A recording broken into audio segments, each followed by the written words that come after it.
Officials from the State of Israel, the United States, Qatar and Egypt are scheduled to start negotiations on a potential ceasefire deal in the Gaza Strip. The officials are meeting in Paris to discuss the release of the Israeli hostages who are still in the custody of Hamas, despite the war having dragged on for over 4 months. Now, according to several reports, the CIA Director William Burns, the Qatari Prime Minister Mohammed bin Abdul Rahman, the Egyptian intelligence head Abbas Kamel and also the Mossad Director David Barnea will be in attendance. In the meantime, the Israeli Prime Minister Netanyahu has presented what is being dubbed as a day-after plan for Gaza. Now, this is Netanyahu's first official proposal for the Gaza Strip once the Israeli offensive on Gaza ends. Now, according to the document that's been presented to the members of Israel's Security Cabinet, Israel vows to maintain complete security control over occupied Palestinian territories of both West Bank and Gaza. The same territories where the Palestinians want to create an independent and a sovereign Palestinian state.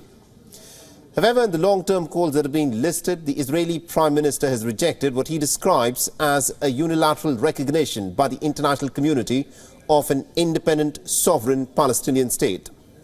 Netanyahu said that a settlement with the Palestinians will only be achieved through direct negotiations between the two sides, but has not named as to who the Palestinian party would be with whom Israel, under Netanyahu, would be willing to negotiate with. The post-war strategy also aims to reconstruct Gaza if the demilitarization and de-radicalization is accepted. The reconstruction will then be financed and carried out by the countries that have been deemed acceptable by Israel. However, as Israel plans to tighten the security grip on the besieged territory, Netanyahu has also proposed a security buffer zone inside of the Gaza Strip. And this zone will be inaccessible to the Palestinians and will be established on Gaza territory for the Palestinians. And to replace Hamas rule, Netanyahu has, in his plan, even suggested working with local representatives who, quote-unquote, are not affiliated with the terrorist countries or are financed by them, according to him. He's called for shutting down the United Nations Palestinian Refugees Agency, the UNRWA, and replacing it with other international groups. The Palestinian Authority, on the other hand, has condemned and rejected Netanyahu's day-after plan. The taking to Palestine's foreign minister has said that Netanyahu's plan serves only his interest in prolonging the war to stay on in power and also in prolonging the occupation of Palestine.